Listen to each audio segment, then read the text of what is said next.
Good day, everybody.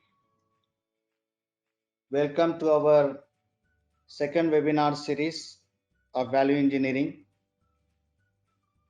During this series, we'll be focusing on the entire life cycle of the asset management within any enterprise, and also the way forward implementing the best practices for the asset management.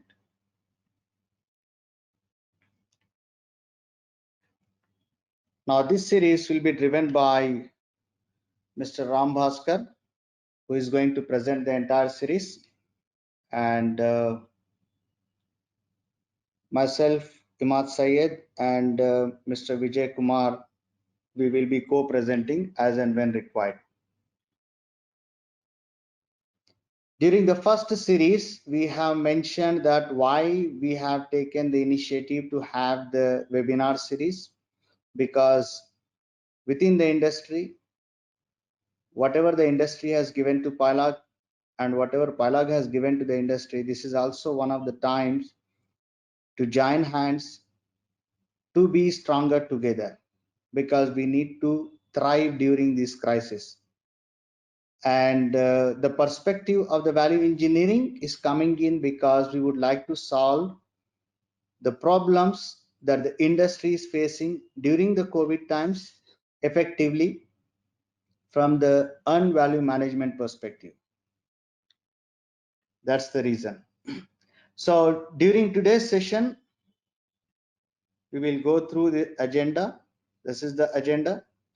So first 5 minutes, which is the introduction, that's now currently in progress. And as part of session 1, which is today, 7th of October, we will go through the identification of assets around us and the challenges faced by the partners or the customers or the peers in the industry, and industry trends for effective value management, and PiLog's maintenance strategy framework. So we'll cover that in the next 45 minutes. And then the last 10 minutes, we leave it for the Q&A. And session 2, very brief. We will start with the recap, and then we will focus mostly on the discovery and diagnostic phase of any data management or digital transformation project. So that phase is fundamental in addressing any of the challenges. And then influence of the entire data along with the metadata and the master data and the process control of that.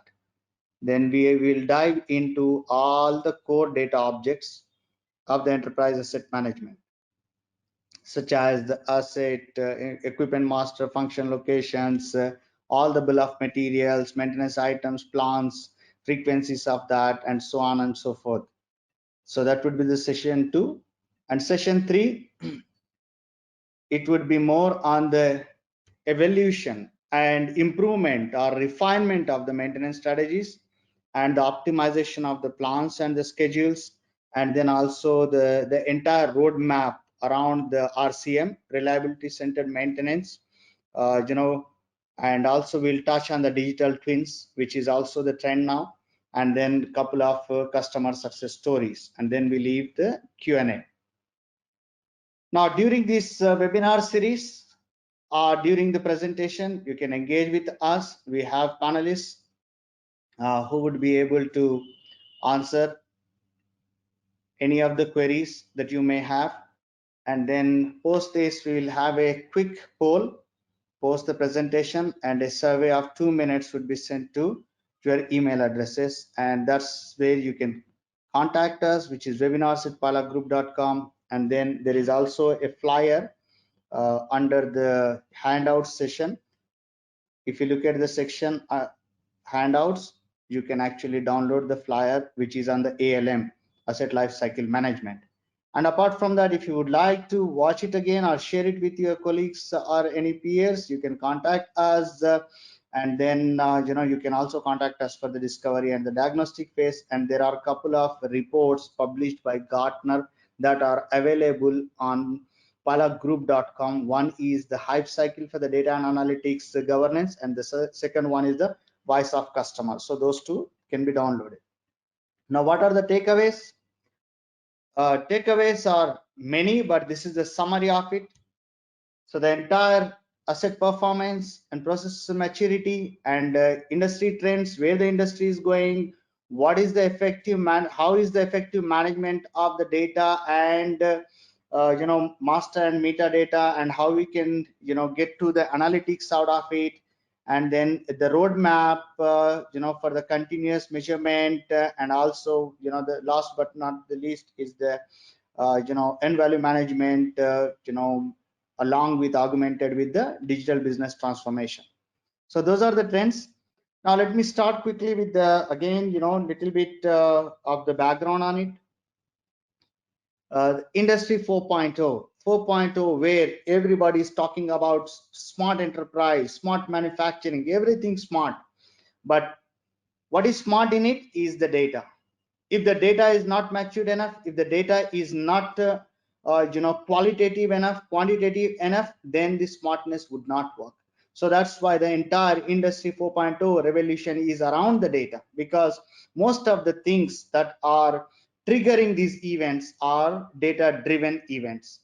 So that's why the focus is on industry 4.0, and data is actually the goal. Data is the new oil that we are listening, we are hearing, we are reading, we are understanding that. And especially during this pandemic, lot of non-digital enterprises could not survive. So that's why this is an initiative taken by us, so that we can help, we can assist, we can guide, transform the enterprises to work digitally.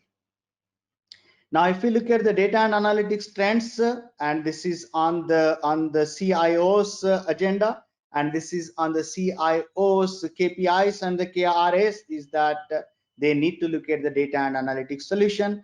And going by the predictions from the Gartner, by 2024, if you look at it, everything would be data driven strategy, data driven policies, data driven implementation, data driven governance, data driven quality rules, data driven enablement, data driven orchestration, data driven management of it, and data driven analytics, data driven dashboards. Everything is data driven. So if we do not focus it now, then it would be too late for us to look into that.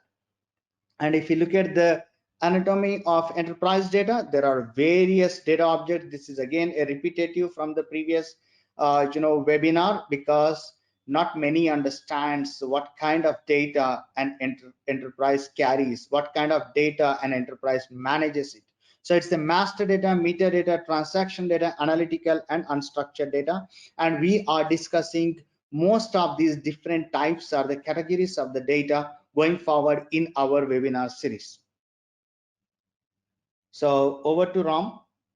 Thanks, Imad, and welcome once again for webinar series 2, as we have been talking about the asset lifecycle management, which is a prima focus today for any organizations which are asset centric. So with that focus, let's start evaluating and understanding what is the importance of asset in the organizations, and how does PiLog as an organization can help you to transform the roadmap or put it in your digital roadmap strategies and enable for the success in terms of your reliability centered maintenance, which is also a kind of, I would not say it is a buzzword, but industries aspire to do that. So with that intent, so let's start looking at what are the typical problem statements which organizations today look upon. When I say organizations are in state of order, yes, definitely yes, because when you talk about in capex projects, or when you talk about anything to do with capital expenditure, most of the organizations today, right, because of the status of today's environment, or even in the past, they don't have appetite for changing their assets so easily. Let it be automation, let it be a revolution in terms of their processes and technology adoption. They will always talk about what is my return on investment, what is my cost of ownership, how do I typically look upon my internal rate of return. So am I there? Should I invest on that? So always they would like to endure the performance from the old war horses, in the sense like if you look at all the industries, typically the metal and the steel industries, which are evolving for more than 200, 300, 400 years now, say they want the performance of their initial investment before they can think about anything in the future. So when they look at from this perspective from an asset, right? So what industry leaders will look upon is what is my asset performance visibility? Do I have my visibility to the asset performance? Do I have the confidence that maintenance and operations are in tandem, and I have adequate processes being driven in such a way that efficiencies are the highest level in cadre of the internal benchmarking and also comparing with the international benchmarks, right? So that is something which always the prominent leaders always self-reflect upon it. And then setting the benchmarks, right? That's what we are talking about. Do you have the right benchmarks? Did you achieve the benchmarks what you have set in terms of your key performance indicators and result areas? And finally, what is my ownership cost? So PiLog's prerogative for addressing this is first let us look at your performance currently, where you are, right? What is the ASIS? And then talk about your performance maturity against your current standards. Because see, what happens is just coming out of the blue and saying that you have to achieve something which is aspirational without understanding the core problems within their current processes in terms of the operational maturity or maintenance maturity is not a good way of approaching it, because nobody has the magic wand of changing the things overnight, right? So we help the people to understand where they stand and then subsequently put a systematic plan to achieve their futuristic goals and benchmarks. In order to do that, we definitely endure that success of the organization or success of PiLog's partnership is always value driven, and that has to be continually measured and controlled effectively. And that is the voice which we always table it with the customer, that how do we typically measure it? It is not just the event which we are talking about in terms of roadmap, but also the value management which we take it forward.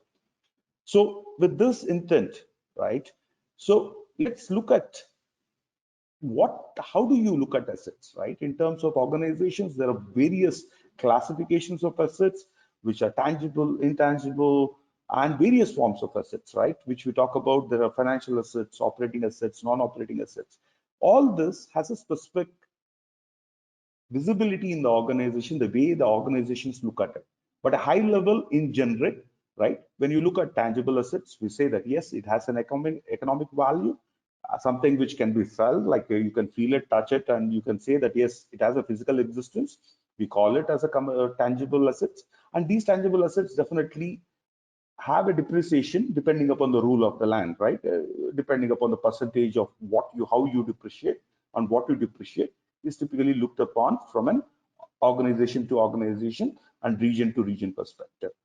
So when you understand the tangible assets and trying to qualify it against intangible, right? Once you talk about intangible, right? Intangible assets again can be something which is something which is not physical in nature. It is tough to measure them at times, right? Because you cannot evaluate that what is the value it is bringing onto the table directly. It will have an indirect influence on the performance of the organization, something to do with your copyrights, patents, and all that stuff, right? You patented it, but are you generating a value out of that patent, right? That is something important for the organizations to look upon, and that is something which organizations focus upon to translate the intangible stuff into a tangible format, right?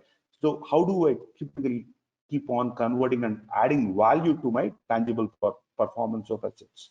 So in accordance to that, there are various aspects which US GAAP, or let it be SOX, or any other governing bodies or the regulatory bodies, they bring on to the effect, saying that what should be an intangible asset? How do you typically classify between an internal intangible and a purchase intangible asset, or limited versus unlimited lifetime intangibles, right? So how do you measure it? How do you classify it? And that is where we help the organizations to blend this, segregate it, bucket it, and take it forward. So just to moving forward to talk about the current assets, right? Current assets again, typically talking about which will earn the fast cash on return, right? If you sell it in the market today, you can get a value out of it, right? so that it is easier to liquidate those kind of assets. Like if you have a stock, or if you have a share, or if you have a bond, and that you can take it to the market and easily sell it and get the cash back out of it. These kind of assets are current assets which we look upon from the organization prerogative. And moving on, we talk about fixed assets. Yes, fixed assets are high cost effects. These are typically coming from your capital expenditure, right? This cannot be sold that easily, but it makes the profitability of the organization, because if you need a production plant and something has to be converted, it comes from the fixed assets, not from your current assets or intangibles, right? So we are looking at these kind of assets which are predominantly impacting the cost per capita evaluation in terms of the performance of the organization. And these kind of assets will typically float around the plants, the properties, and the equipments, which are more fixed in nature in order to help you to reap the benefits, right? So moving on, just to understand more about the asset categorization, right? We talk about how the assets are typically looked upon today, right? From an operation perspective. Operation perspective, you need operation capital, operation liquidity in terms of the cash flow, the balance sheet, or the inventory, right? In order to keep the operations moving. So these are part of the operational assets. So when you look at the model of interwoven, right?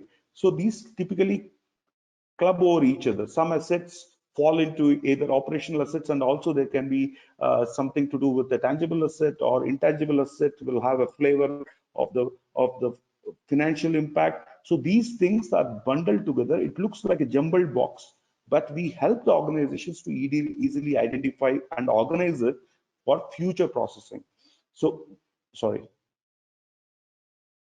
So moving on to non-operating assets, the same thing. We talk about short-term investments. How do we typically outlay it in order to fund back or backflush the organization's profitability in terms of short-term investment, taking it to the market securities, and trying to have the support to the operational processes. So this is something which we do it from an organization perspective on a regular basis, right? And that impacts your overall financial perspective. So when you talk about the financial asset, the financial asset carries all the fixed, current, operating assets are subsets of the financial assets. As we have said, right? It is interwoven. So the importance of this processes are very important for us to, in order to understand the asset, identify the asset, and take it forward on the performance improvement. So with this kind of model, to understand at a high level what is an asset information, what an organization has today, we move forward in order to look at more from an operations and maintenance perspective. How do we typically carve out the assets, right? When you look at from an organization to enable the production processes or the operations, right, which includes maintenance, we try to blend assets in terms of fixed assets, which are important for us, which we have discussed in the last slide also, that this is an asset which is important to me, which is a plant, property, and the equipment, which will generate the income for me. And that is the prime motto of any organizations, to look at the fixed assets. And this has an operations and production direct impact. And those are the things which we are looking up right now. And similarly, if you talk about it and take a flavor out of it and talk about movable assets, right? You will have movable assets which are typically movable in nature. It is not fixed to one location, one plant for particular duration of time, but it is movable. It is easily transferable. Like for instance, you have a lot of machinery, automobiles, and also even equipments, right? In mining industry, you will have an excavator or a dumper or whatnot. These are all mobile equipments which are needed for you for enabling the production processes there. So it's an interwoven process between a mobile and a fixed asset. How do we take it forward in order to have our operational efficiencies and excellence going on, right? And a similar subset of that is typically we look at the linear assets, and this industry segment which looks at linear assets very effectively is always something which goes on pipeline, right? Or the pipeline material kind of stuff, wherein you talk about the rail tracks or the pipelines or the power lines, or even the highways and the roads, which are infrastructure related stuff, which needs to be managed effectively in order to meet the business objectives for that industry segment, right? So that is something which we will focus upon during the discussions also, that how do we segment it from the asset management effectivity on productions and operations. Last but not the least, is also important for us is to understand what is a non-linear asset, right? So non-linear asset is also something which is independent of on its own, but it is interlinked with other non-linear assets. And how do you typically get a productive output out of it, right? From a desired output from your production processes, from your outcome management or whatnot. And that is what we will focus upon in the next workshops as we progress, that how do we actually classify, how do you manage it for operations and production effectiveness, which includes maintenance also. So before going there, we definitely, as Imad was talking about, the industrial revolution which happened right from 1.0, right, and to 4.0. If you talk about industrial revolution in steel industry, it is the benchmark or the most aged industry, right, which existed more than 400 years. How they have been evolving, and there are various challenges which are seen from various industries, and there are various industries which have been successfully trying to operate with automation, with evolution, and also enablement of adoption, right, which is happening for the past more than 100 years now. So, but there, when you look at it, most of the industries has the problems related with data, and that is actually impacting their performance. To understand it, so let's look at what it means, right, and knowing the insights from the global CIOs also. The quality of data can be the most strategic asset. Yes, it is today. You ask anybody, he talks about data, and data translates into an relevant information, and with relevant information, you take effective decisions. So if you have a bad data, what happens? It translates into catastrophe, right? And most of the eligible and efficient managers and the CXOs and the board also cannot take decisions if you don't have the right data. And that is what something which we have seen in the past from the analyst reports, or even the voice of the customers, wherein we see that yes, 56% of the CEOs are always concerned about their data. Let that be data from the operations or even the balance sheet reporting, right? Which is coming from their business process consolidation and etc. etc. And every organization wants a data and analytical transformation, and where they are, only 8% of the companies have reached that goal, and 3% of the companies are still there, which has a threshold of the quality value. So that means that overall in the industry, there is a requirement to mature our master, meta, and analytical data for performance improvement, and that has been recognized by most of the analysts, and it has been also covered in most of the surveys, let it be KPMG, Gartner's, Harvard School of Business. So we have been talking about it, that poor data will impact your asset life cycle management or the performance of operation, in turn your productivity and your ability to generate profits. And with this understanding, with this analytic reports what we have, which is a global reference, we move on to understand that particularly to an asset, right? What are the things which makes the data poor, right? How can the data be poor when you have a structured management processes which is well documented at the starting of the program? Any program will have, we say that yes, we are planning it well, we do evolve it well, we have structured it, right? But the things which happens, which actually misses out, is something which is really an irony when you look at the engineering and performance management, right? The manufacturing and OEM catalogs, which is the core for the data for any plant which is going on the greenfield, right? The first time inception of a plant, right? The catalogs and the specifications, whatever they have been actually looking at for implementing, and the design speculations which happens in the next stage, right? From the EPC contractors, like as-built drawings, they keep on changing, and the data is not cohesive enough to actually have a right handover to the production and operation processes to enable the successful transition. So that has been the primitive failure which we have seen in most of the organizations, that it leads to data quality being bad. And to add on to that, the corporate best practices. When you talk about corporate best practices, we try to adopt whatever is the best in the world, and we try to move on what you call in the best possible way. But whatever is written on the book, is it practiced and is it efficient enough to take it forward? See, that is something which we need to evaluate on a time-to-time basis to see what is best for the corporate and how do we evaluate it and take it forward.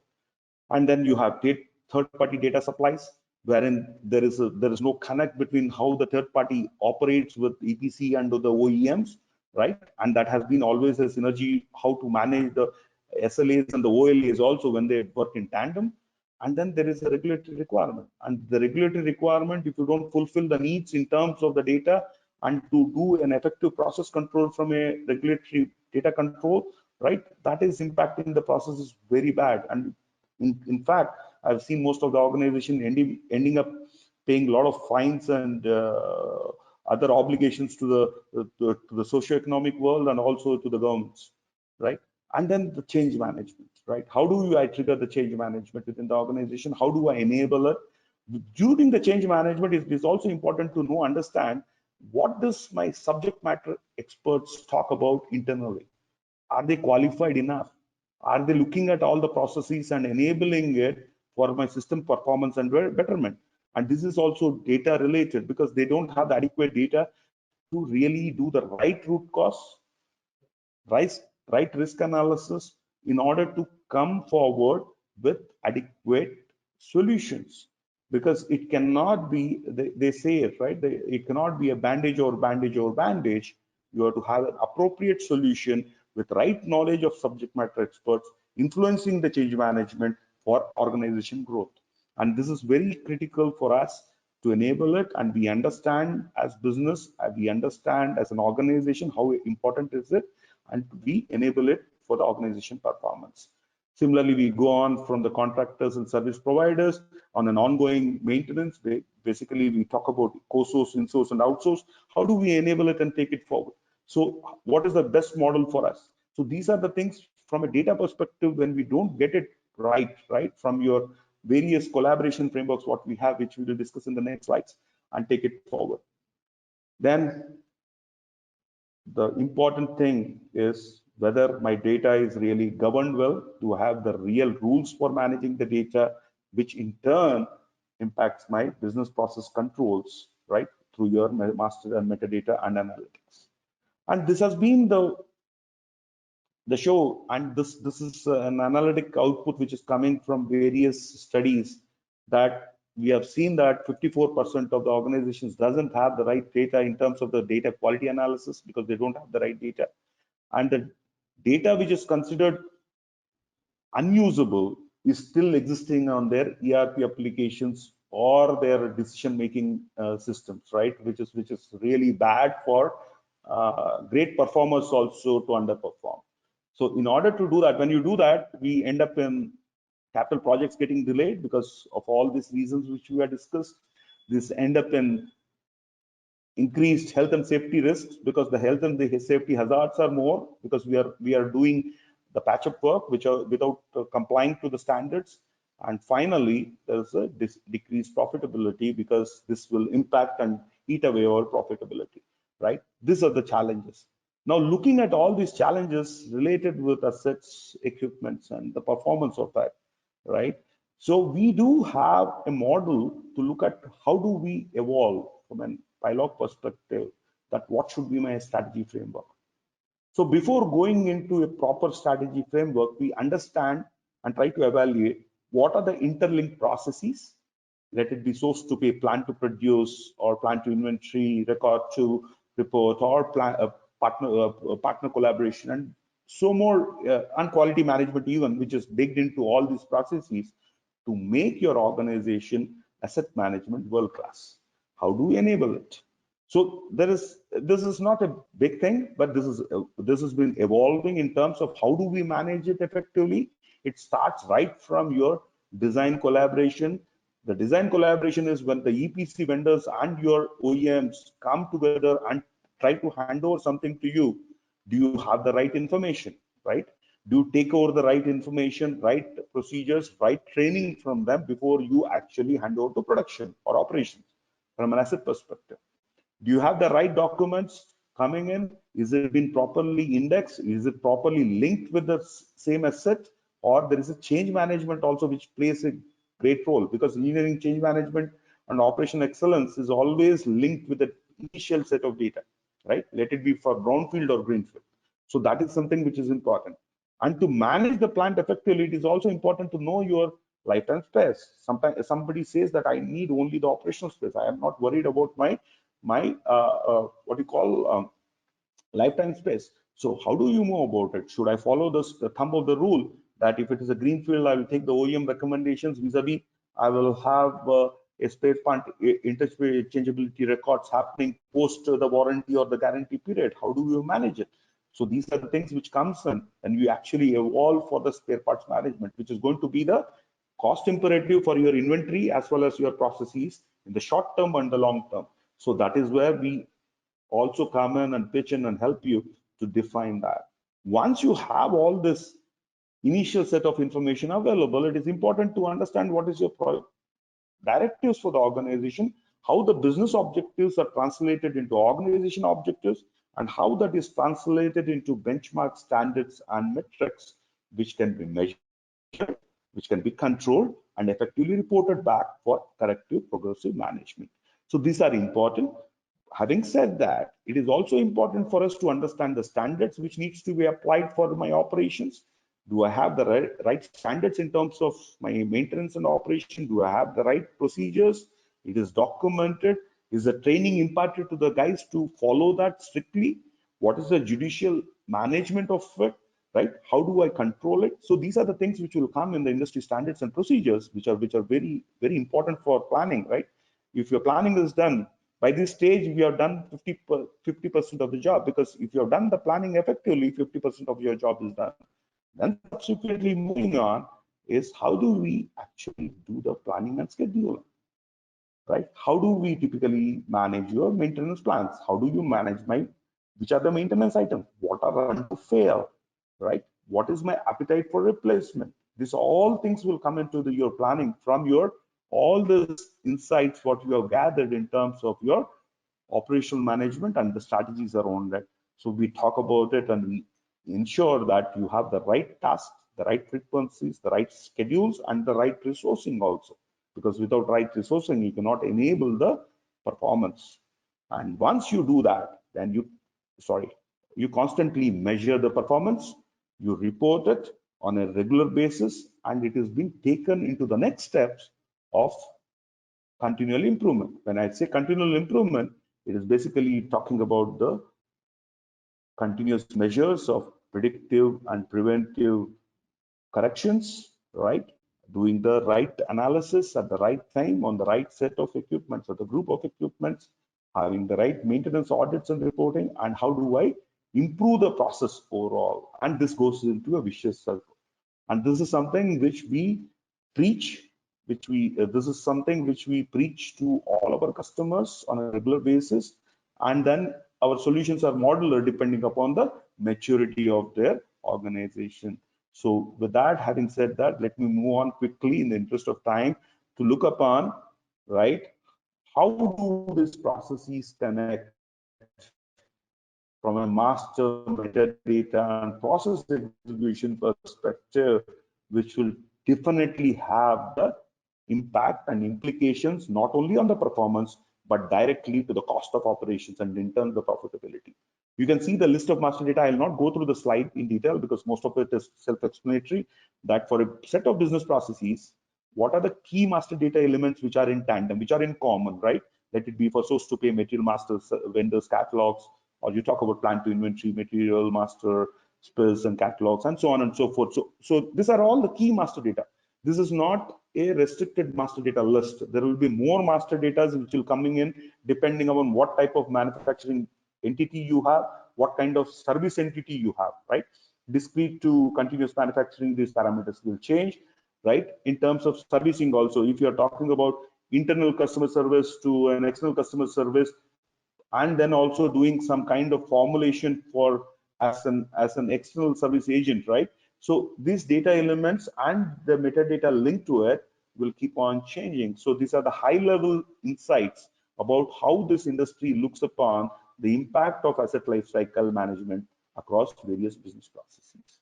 This is the high level insight about it, and these elements, when we actually discuss and detail it with you, that which master data, which metadata, and which process element, depending upon your industry of operation, your geography of operation, how do we take it, will be detailed out. And that will be the scoping insights for us for in order to take it to the next step.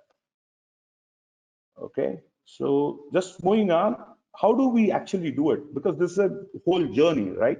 When we talk about the whole journey, it should start with a small framework. How do we actually do it? Right? And this is a short framework on which we imbibe our journey, right? We start our journey, we start our partnership, wherein there is a planning sessions which are done in terms of how do we collect the data, how do we actually assign the stakeholders on both the sides, how do we plan the project, how do we set the goals for the project, right? To execute, to start, to evaluate the performance and the maturity, right? This is the starting step for us.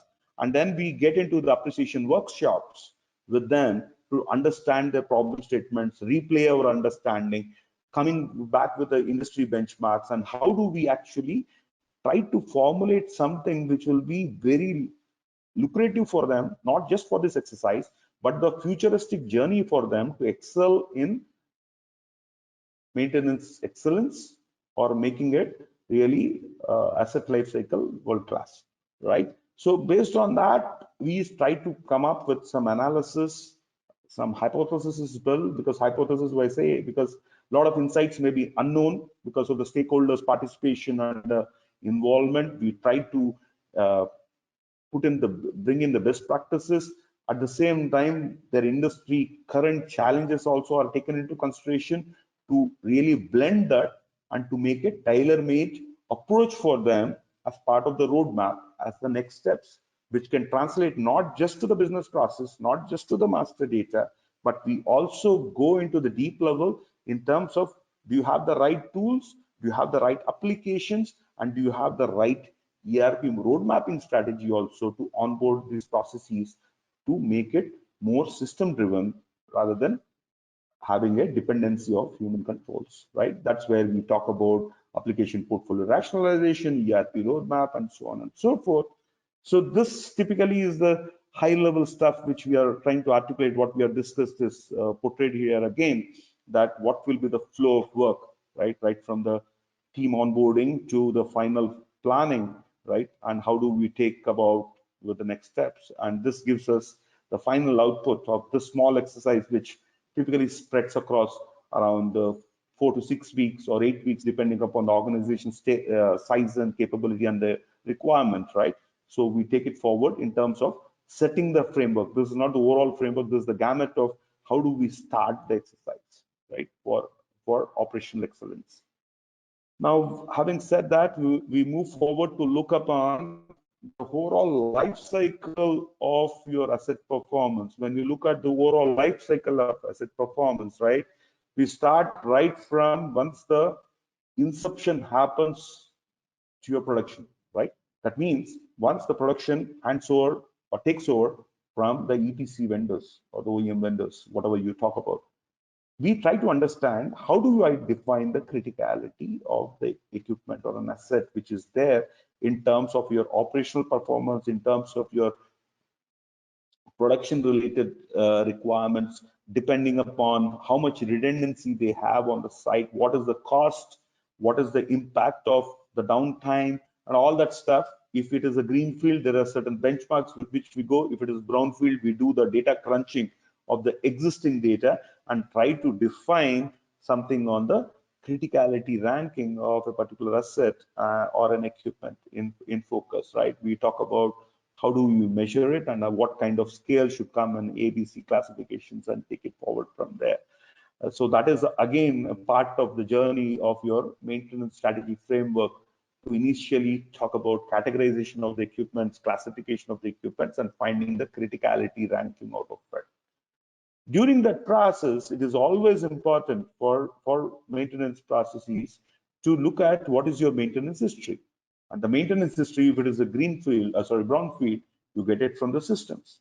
And that systems will typically talk about not only the parameters which are coming from the transactional data, that what is your maintenance adherence, what is your qualification statement on the maintenance, how much performance you have endured in maintenance, right? What are the skills you have added? What kind of automation you have done? What kind of maturity you have brought, that is transitioning from preventive maintenance to a proactive maintenance. So that set of roadmap into reliability center maintenance, how much you have done right in the past. So, and what is the effort and what is the total cost and whatnot, right from your production resource tools capturing and trying to understand what is the involvement of maintenance and operation in order to maintain the effective health of the assets. So that information which we take it from the ERP.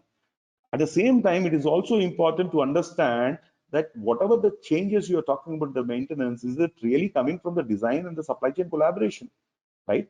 Right. What we have seen in the supply chain is if you look at it, 60 to 70% of the materials, right? The balance sheet is for the materials. Now, if the materials is typically a direct material, indirect material, or an MRO item, right? And how much the MRO item is impacting you? Is the design changes predominantly coming into effect not only into maintenance, right? If you suppose say you have automated in gear motor, right? Instead of it was a manual gear, now you automated it, you digitalized it, you're controlling it through a PLC. Is the data or the changes coming in, or what you have made, is it coming into the maintenance manuals? Is it coming into the task list? Is it impacting your maintenance frequency and maintenance planning? Is it impacting your delivery schedules? Is it impacting your sourcing? So all these things have to be formulated together to look at this process of excellence. Right? It is not just looked at maintenance history and we leave it, because we have to look at the inter-process dependencies and the impact of it of the process evolution. So that is something which we look upon from an organization perspective. Then definitely yes, as a life cycle of maintenance, you look at the planning perspective for replacement. When you want to do a capex placement in terms of the organizations looking for capex reinvestment, right? They will ask every year. You have to justify as maintenance engineers or maintenance planners or even the maintenance heads into the board, saying that why do you need a replacement of an asset, right? What is the impact? And during the process of this, if you're talking about the if you're talking about the replacement of asset, the initial asset, did it meet its target? Did it fulfill the needs? Can it be done in-house? Or before you're talking about the replacement of asset, can we look at Kaizens rather than a transformation journey of an asset? So these things have to be looked upon from an asset planning perspective for replacement. Even let it be for any project, this becomes vital, and we help in developing the business cases for the organizations in order to revamp their journey. Even not even for asset replacement, I'm talking about asset is an asset, right? It can be a software asset, or it can be a hardware asset running in the operations even, or it can be an automation. So we help in doing that. And finally, but last but not the least, we have seen a lot of things in the organizations today, right? When you go to the warehouse, it is some of the warehouses are so sluggish in nature, right? They have good equipments which are not being used, but they have just been kept as a capital spare for ages together, or they have been after the life cycle there, because that core asset has been replaced in the process line. That asset which has been kept as an inventory now becomes a scrap. Now we help them to understand that all this valuation of the assets, the scrapping has to be bifurcated. You need to understand what is the right scrap and what is the refurbishment which we can take it forward for the future, which can be resold in the market. What kind of intelligence can be built that this same asset in a group of organizations can be reused in some other plant or some other organization of the same kind within the same group or within the sister concerns? How do we manage it? How do you dispose the assets in terms of hazardous material? You would have seen that something coming with X-ray tubes or gamma ray tubes, right? Which you have flow meters or even XRD, XRF measurement, quality control measurement systems. So these are all coming for a disposal. This has to be disposed of in a particular manner. So how do we do it? So all these operating procedures, we bundle it and we help the customers in order to manage and engage not just with assets, but also the link components of spares and as well as this disposal mechanism of the sale, right, in terms of the life cycle. And when you talk about the maintenance strategy optimization, the strategy optimization we do always between the criticality ranking, history, and the design philosophy of supply chain, and including supply chain collaboration. And this is a vicious circle. We always recommend that this vicious circle has to be closed and continuously evaluated right from criticality, re-evaluation at least once in 3 to 5 years, depending upon the organization's state and its maturity. So this is something which we will discuss in detail, going into each leg of it and talking about the each fundamentals which impacts from a data, metadata, analytics, which influences the process control. So this is the forum discussions what we will having in the session 2 and session 3. And then moving on, I'll quickly take it in the interest of time. We have a couple of minutes. So just talk about what is the value engineering from an organization perspective, right? So this is something which we would have seen right from the Gartner recommended model of measuring the metrics, let it be from the data, let it be from business performance KPIs or your strategic management in order to reach the organization goals, which can be right from your initial database, data analytics perspective, which we call it as early warning indicators, to the ROI and strategic goals, which is actually impacting your top line as well as bottom line. How do we help to do it?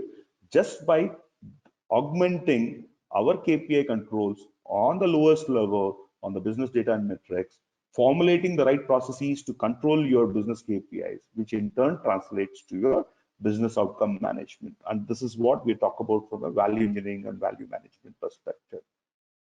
Just moving on, this is the last slide for the day. This is typically all the high-level KPIs which an industry looks upon from an asset lifecycle perspective, right? When I talk about asset lifecycle optimization, I would, at a high level, these are the high-level stuff. This is not the only stuff. We can definitely expand it depending upon the organization needs. Like for instance, asset performance. The first thing which comes to the asset performance when I look at it is what is the asset throughput from the design capacity? Because most of you who are there in this call conference who would have been hearing, right, you know that most of the design stuff is always done at 150 than the defined capacity. The design capacity is always 150% more than the defined capacity. So do have the throughput, right? How do I manage it? How do I throttle my efficiency? How do I really give the gas to my assets to perform, right? So that is something which we will discuss and we will look upon. Our organizations are looking upon today. And then you have the OEEs, which is the primitive measurement parameter for any organization. What is my overall equipment effectiveness? Talk about equipment availability or the other factors which comes in from an operation of a maintenance perspective, that what is mean time to repair? Can I reduce can I reduce the mean time to repair? Can I increase my failure time between failures by doing predictive maintenance, condition-based monitoring, by improving the performance? I will not allow it to fail.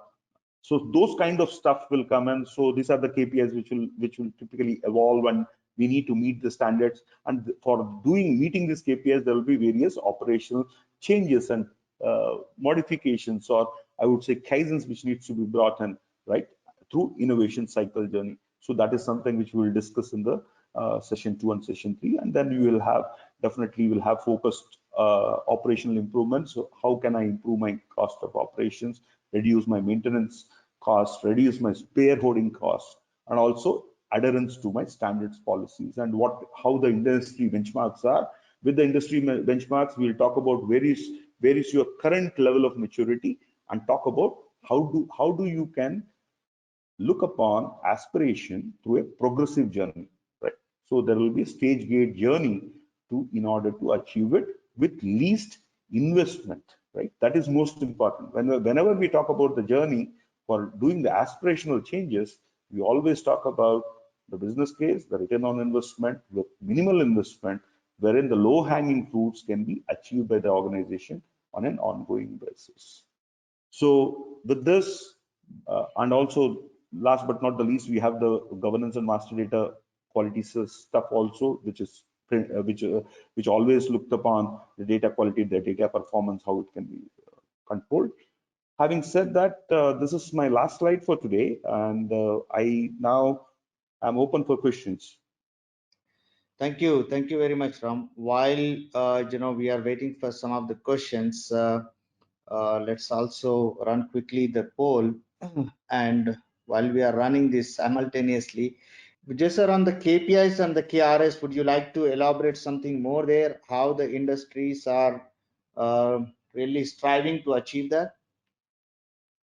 Yeah, the performance of the asset and its maintenance is one of the critical areas which are often not measured adequately due to the reason that the systems and procedures in place to measure the availability of the equipment wise spend analysis, and also the availability of the critical items and how much is the common stock which has been kept in hold for each of the equipment, how many standby items are in use, and what are their effect on the overall inventory. So none of the in most of the companies, the asset related performance parameters are quite vague. It is more of a guesswork rather than data from directly received from the plant maintenance module, because none of the assets are generally linked directly, like when an equipment has gone down and when it has come back. We do not have much of the automation or linkage to the online systems to the financial and accounting and monitoring systems of the company to understand what was the scheduled maintenance, how much of breakdown maintenance happened, and what was the amount of money spent for each of this maintenance, and what was the reason for this increase in expenditure. None of those are generally available because of the non-availability of proper data to analyze, rather non-availability of capturing a proper data from the asset module, which is also linked to the other metadata which is required.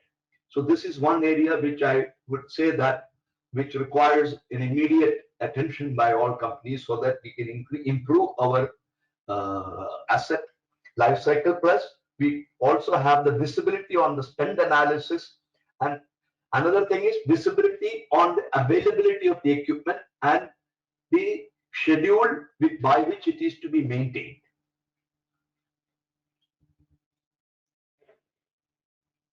Thank you, Vijay sir. Any other questions? Panelists, have you received some other questions?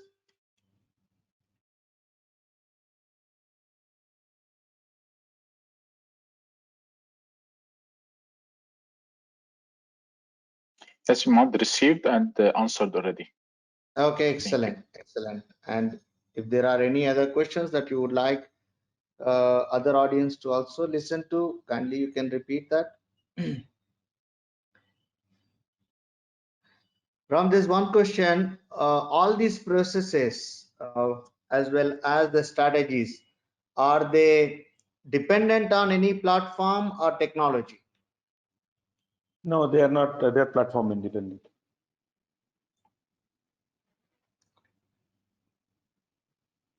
We have a process agnostic model which can adopt to any technology, because industry standards and benchmarks are usually imbibed in most of the major ERPs and even master data solutions.